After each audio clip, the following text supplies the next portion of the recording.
Ok, muy buenos días jóvenes estudiantes del quinto grado de secundaria. El día de hoy vamos a estar continuando con nuestra segunda clase de Historia del Perú. Así es, en este caso vamos a hablar de la independencia del Perú. Dos puntos, la corriente libertadora del sur. Así es, ¿no? Seguramente ya por conocimientos previos entenderán que hay dos corrientes, pero vamos a hablar el día de hoy de la corriente libertadora del sur.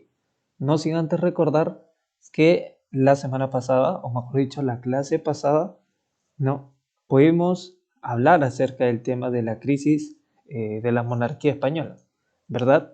Cómo este cayó, cómo es que surgió la ilustración, cómo es que esto influyó a que también en el Perú de cierta forma se levantaran o hubieran precursores, ¿no? Entonces vamos a ver que también España fue invadida, España fue invadida, ¿no? Por Napoleón y ya se encontraba en una crisis. Entonces a esa crisis ahora se le va a sumar una corriente libertadora del sur, ¿ok? Vamos a conocer entonces qué era o quiénes eran esta corriente libertadora del sur. Bien, no sin antes mencionar las recomendaciones que debemos dar en cada clase, ¿ok? Recordemos, antes de continuar con la clase, asegúrate de estar en un espacio calmado, sin mucho ruido. De preferencia, colócate audífonos para poder escuchar mejor la clase y así tu experiencia sea de la mejor. Recordemos también evitar realizar otras actividades mientras observamos el video. Así es, recuerda concentrarte mientras observas el video, sobre todo en estos temas que son amplios, no son complejos, una vez más los digo, solamente que son amplios y a veces necesitamos ordenar bien nuestras ideas. ¿Qué más? Recuerda tomar apuntes de la clase para el examen, ¿ok? Siempre es bueno tomar apuntes de la clase para el SC y por supuesto también tomar apuntes o anotar tus preguntas y dudas que tengas para que luego en la hora de asesoría puedas compartirlas y de esa forma también podamos resolver tus dudas, las preguntas que tengas y así ampliemos mucho más el conocimiento sobre el tema y sobre todo podamos entenderlo, ¿ok? Entender y asimilarlo por qué y cómo de cierta forma eso nos puede ayudar hoy en día o en qué nos puede ayudar. ¿Está bien? Bien, entonces rápidamente vamos a iniciar con el tema, una vez más, recalcando que es un tema extenso pero no difícil de comprender. ¿Ok? Para ello debemos siempre mantener un orden. Bien, entonces, acá dice económicos y políticos, pero vamos a ver de qué trata. Ya, antes de ello vamos a hacer una premisa, por así decirlo, de qué vamos a hablar acerca del día de hoy. ¿Qué nos dice? ¿No? O cómo es que se encontraba la situación del país. La independencia del Perú y de América, del continente americano, llega o se desarrolla por intereses económicos y políticos. Así es, entonces vamos a ver que para que el Perú ya estaba muy cerca, ¿no? Ya estaba muy cerca de independizarse, nos dice que se va a desarrollar en base a dos cosas, al interés económico, ¿no? Y el interés político. Entonces, ¿qué nos va a decir el interés económico?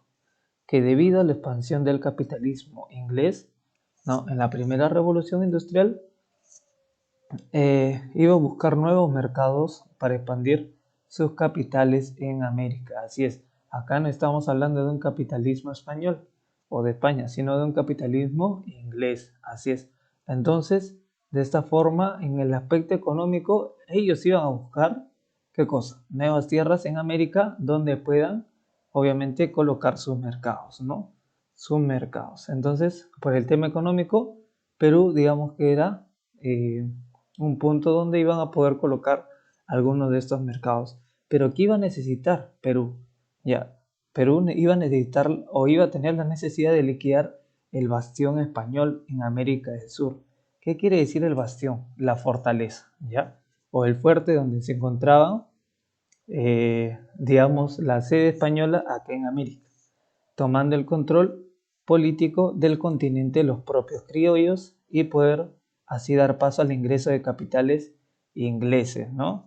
De británicos hacia América, ¿ok? Entonces vamos a entender rápidamente que en el tema económico queríamos tener nuevos mercados, pero para ello necesitábamos sacar a los españoles, que los ingleses tenían que ver que nosotros podíamos o estábamos dominando y teniendo el control político sobre este continente o sobre todo en Perú. Bien, entonces estas dos ideas van a recaer sobre que para lograr el objetivo se requirió el concurso de las dos corrientes libertadoras sudamericanas. Así es. ¿Cuál es el objetivo?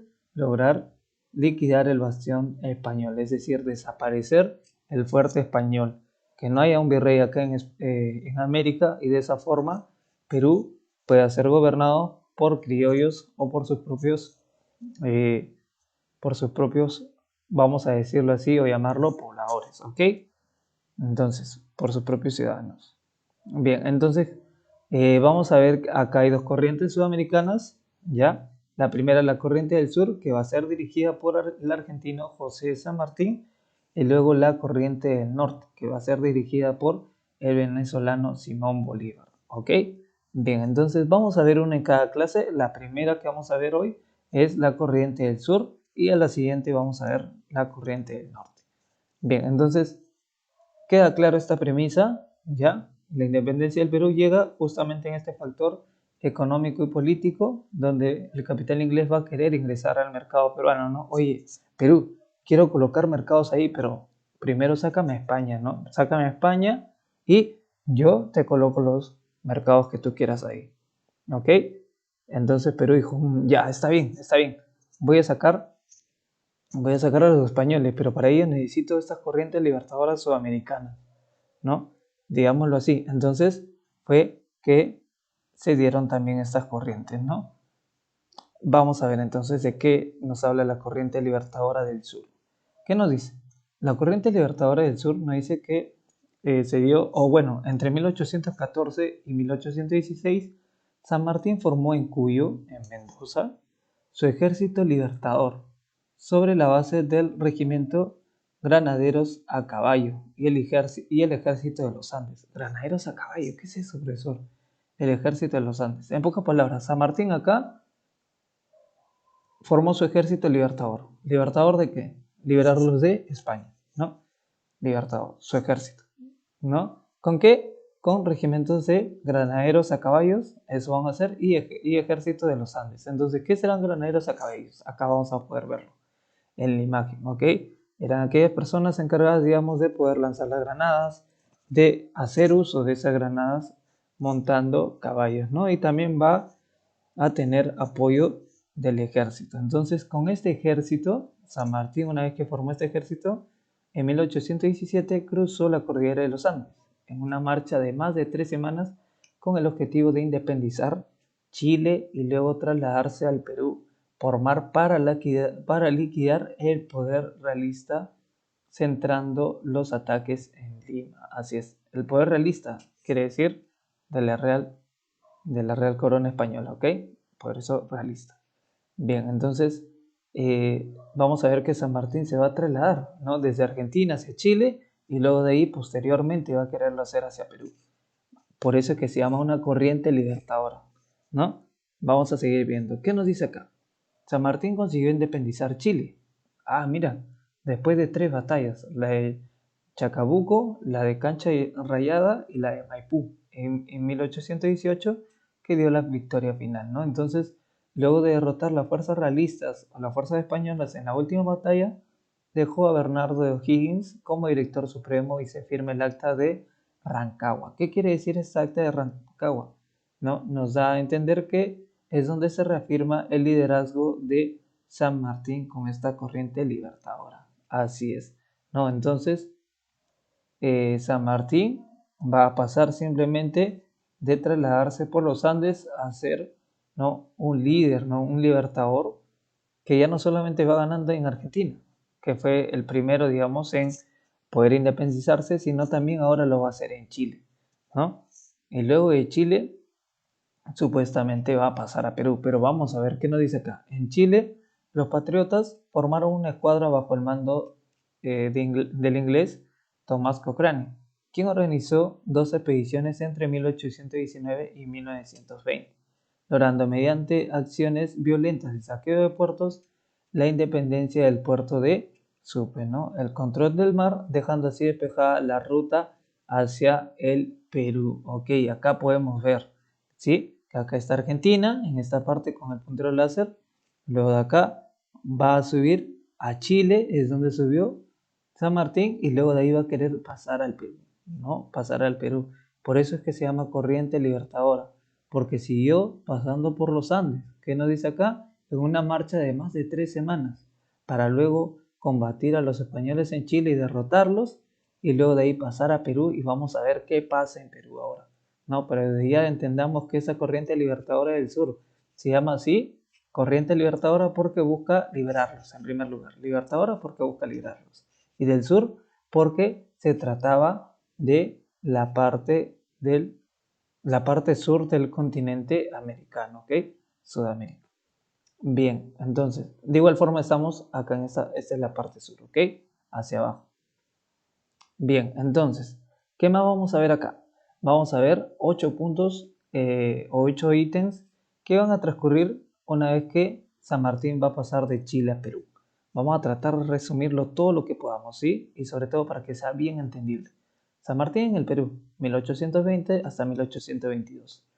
¿Qué nos dice? En el ejército de San Martín parte de Valparaíso, o sea, de Chile, llegando en el mes de septiembre de 1820 a la bahía de Paracas y a Perú, estableciendo así su cuartel en Pisco, ¿no?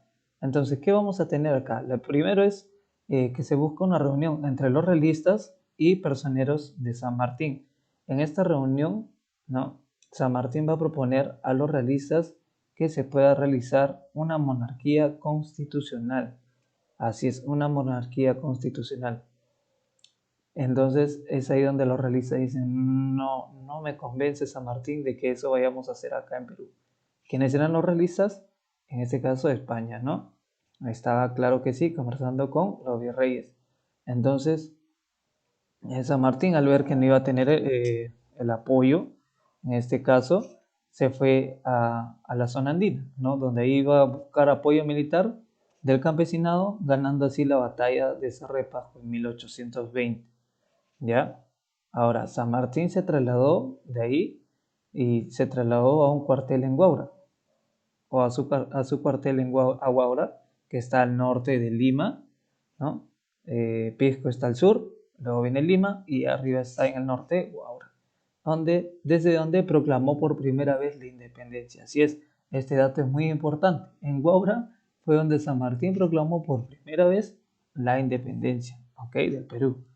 Bien, entonces luego nos dice que en 1821 se dio la conferencia de Punchauca, reunidos San Martín y el virrey José de la Serna, que en ese entonces no era el mismo virrey que tuvo la reunión acá con San Martín de Porres, más bien él lo destituyó, lo sacó del cargo, ¿no? José de la Serna fue quien se apoderó de ese poder y estuvo el virrey ahora. Y nos dice que una vez más fue rechazado su proyecto monarquista de San Martín. Pero San Martín, ¿por qué quieres hacer un proyecto monarquista, no? Una monarquía, ¿qué quiere decir? Que el poder se centra en uno solo, ¿no? Como una especie de poder absoluto. Eso es lo que quería hacer. Pero en este caso, supuestamente dividiendo los poderes, ¿no? Los poderes, así como hoy en día lo conocemos. Sin embargo, el poder al final del todo se iba a concentrar en uno solo. Entonces, ¿para qué quieres liberar al Perú de los españoles si vas a querer implantar otra vez una monarquía, donde otra vez le des el poder a una sola persona y así pase por sus descendencias? Entonces, es por ello que no le aprobaba ese proyecto que él quería, ¿no? Nos dice acá que se dieron 20 días entonces de tregua. San Martín le dijo al virrey José de la Serna, muy bien, José, ¿no me quieres aceptar esta propuesta o este proyecto monarquista que quiero entablar acá en Lima? Entonces te doy 20 días de tregua. Pasados los 20 días, guerra. Y ante el temor social de que Lima sea invadida, el virrey José de la Serna se retiraría del Cusco con sus tropas y San Martín ingresaría a Lima, ¿no? Se retiraría al Cusco, mejor dicho, el virrey de la Serna, y San Martín así ingresaría a Lima, ¿no? Al no haber un poder español presente. Entonces, la proclamación de la independencia nos dice, un ítem o un acontecimiento muy importante. Fracasada la conferencia de Punchauca, es decir, donde hablaron el virrey José de la Serna y San Martín, se reanudaron las hostilidades, ¿no? La escuadra de Cochrane bloqueó el Callao, nos dice, mientras los montoneros de Álvarez de Arenales amenazaban con tomar la capital. ¿Ok? ¿Qué más? Nos dice que los alimentos escasearon, faltaron medicinas, estalló la peste. En ese entonces sí hubo una peste. Ok, más tarde en la asesoría vamos tal vez a comentar qué peste fue. Y dándose esta situación insostenible, el virrey abandonó Lima hacia la sierra a principios de julio de 1821, ¿no? Es decir, hacia Cusco, el virrey José de la Serna, ¿no? Entonces San Martín aprovechó y entró a Lima, convocó una junta de notables en el cabildo limeño que juró la independencia, donde juró la independencia el 15 de julio de 1821. Manuel Pérez de Tudela fue el encargado de redactar el acta. El sábado 28 de julio entonces fue así como se celebraría la proclamación de la independencia, la cual se dio en 4 plazas de la capital, siendo una de ellas la Plaza Mayor de Lima. Entonces, vamos a ver que aquí ya nos encontramos en ese ítem tan importante, en ese acontecimiento muy icónico, histórico para Perú, ¿no? Entonces, 3. El protectorado. ¿Qué nos dirá? Luego de la proclamación, San Martín asumió el mando supremo, político y militar del Perú bajo el título de protector de la independencia del Perú. Ese es el título que le colocaron a San Martín, ¿ok? Aquí en Perú. Gracias a que pues ayudó a liberarnos de los españoles, supuestamente. Vamos a ver qué más sigue. Nos dice que en su gobierno implantó la creación de los Ministerios de Relaciones Exteriores, de Guerra y Mina y Hacienda, la ley de vientres libres, es decir, la abolición de la esclavitud. A partir del 28 de julio hacia adelante, aquella persona que naciera, pues iba a estar libre de la esclavitud, ¿no? La abolición también de las servidumbres personales y el tributo indígena. Ya los indígenas no iban a tener que pagarle un tributo a los españoles, ¿no? Y el concurso para letra y música del himno nacional, ¿no? ¿Qué más nos dice por acá? Luego de ahí continuamos con el programa político de San Martín. ¿Ok? Este programa político de San Martín nos dice que va a buscar el Libertador e implantar en el Perú una vez más la monarquía constitucional que les comentaba, ¿no? ¿Qué es esa monarquía constitucional? Puede dividir tal vez los poderes, pero al final se centra en uno solo. Y al centrarse en uno solo, pues no se está buscando algo diferente, ¿no? El dividir los poderes. Entonces, pues pensaba que así evitaría el caos y el desorden social. Por eso estaba buscando una monarquía constitucional. Para apoyar el establecimiento de este gobierno fundó la Sociedad Patriótica de Lima, nos dicen, ¿no? Para intentar una vez más eh, colocar o fundar o implantar la monarquía constitucional. Por eso fundó la Sociedad Patriótica de Lima, bajo la dirección de Bernardo de Monteagudo. ¿Y qué nos dice acá? Allí, en esta Sociedad Patriótica de Lima, se enfrentaron dos tendencias, los monarquistas, dirigidos por Monteagudo, y los republicanos, encabezados por José Sánchez Carrión. Y finalmente las ideas republicanas fueron las que se impusieron, ¿ok? ¿Cuáles eran esas ideas republicanas? Esas sí eran dividir los poderes, ¿no? No que solamente uno tenga que mandar, que no haya un poder absoluto, o que todo el poder no se tendría que centrar en uno solo, sino más bien todo lo contrario. El poder debería ser hasta cierto punto distribuido por diferentes poderes, ¿no? Tal vez muy parecido a como hoy en día lo conocemos, legislativo, ejecutivo, judicial, algo muy similar, ¿no? ¿Y qué iba a buscar con, en este caso, la tendencia monarquista? Pues lo mismo que les comenté hace un rato, que el poder se centre en una sola persona, pero no. Ya en ese entonces, los que estaban a favor de una república del Perú, ¿no? Ya eran personas que estaban a favor de la Constitución de España, de la Constitución de libertad que habíamos mencionado en la clase pasada, ¿no? Libertaria, entonces ya no querían que el poder sea para una sola persona y que este pase para sus descendientes encima, ¿no? Vamos a ver que acá nos menciona también la entrevista de Guayaquil. Nos dice que en esta entrevista, o luego del fracaso en la expedición de Ica, que pretendía avanzar sobre la sierra y que culminó con la derrota patriota en la batalla de Macacona, San Martín notó que con la fuerza relativamente escasa bajo su mando, no podría por sí mismo derrotar al virrey de la Serna. Ok, no iba a poder derrotar al virrey de la Serna, es lo que nos dice. pese a que este virrey se había ido al Cusco, ¿no? Al Cusco por miedo de que sea invadido Lima. Entonces concibió la idea de entrevistarse con Simón Bolívar, ¿no? El otro representante de la otra corriente libertadora. ¿Qué nos dice? Dicha entrevista se produjo en 1822 en la ciudad de Guayaquil, con resultados poco alentadores para la causa sanmartiniana, o sea, para San Martín, ¿no? Con este resultado regresó a Lima e instaló el primer Congreso Constituyente ante el que dimitió su título de protector. Así es, San Martín se sintió bajoneado, sintió que no procedía al proyecto de monarquía constitucional que él quería realizar. Y al no poder realizarlo, iba a dimitir, es decir, iba a renunciar a su título de protector, en este caso de Perú, ¿no? Entonces, no, San Martín se nos va, chicos, se nos va, definitivamente, qué pena, pero vamos a ver qué más pasa, ¿ok? Todavía no acaba. El primer Congreso Constituyente, nos dice. El Congreso estuvo marcado por una fuerte tendencia liberal y republicana, ¿ya? Abogaba por la formación de un gobierno parlamentarista, es decir, con un ejecutivo débil. Estuvo presidido por Francisco Javier de Luna Pizarro. Bien, entonces acá ya vamos a ver cómo es que se forma el primer Congreso, un Congreso ya, ¿no? Constituyente por una fuerte tendencia liberal, es decir, en contra del poder absolutista, en contra del poder absoluto, o sea que solamente una sola persona ocupe todo el poder, ¿no? Bien, entonces, vamos a ver acá los dos últimos puntos que nos dice. La Junta Gubernativa. Ya, uno de los primeros actos del Congreso fue nombrar a la Junta Gubernativa formada por José de la Mar, Felipe Antonio Alvarado y Manuel Salazar Ibaquijano.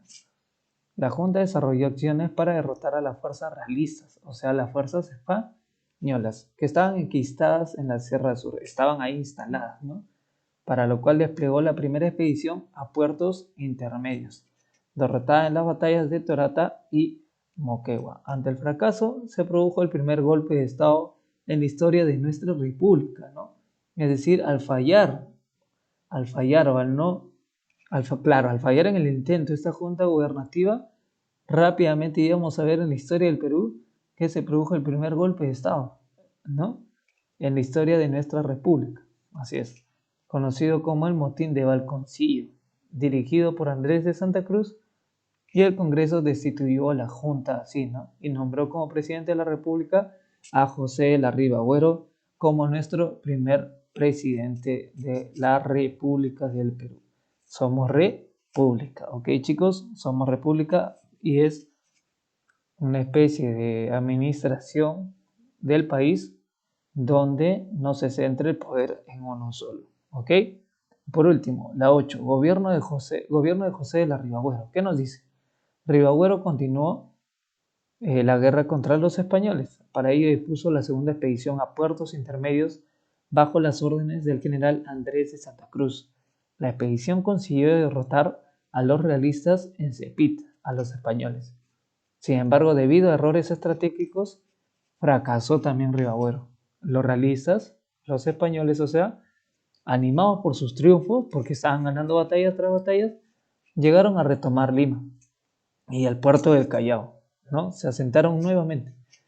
Depuesto por el Congreso que lo había nombrado, Ribagüero estableció en Trujillo un gobierno paralelo, es decir, un gobierno igual al suyo para que, digamos, desde Trujillo pueda seguir gobernando. Entonces el propio Congreso se dividió y el de Lima encargó la presidencia a José Bernardo de Tagle, o sea, Marqués de Torre Tagle. En medio de esta crisis arribó Simón Bolívar al Perú, así es, en medio de toda esta crisis, en medio de que otra vez España estaba volviendo a tomar la posesión de Lima y de Callao, en medio de que San Martín también se encontraba renunciando a su título de protector, ¿no? Va a llegar un personaje muy importante en toda esta crisis. Así es, Simón Bolívar va a llegar al Perú con una aureola de general victorioso y reclamado por el Congreso peruano, ¿ok?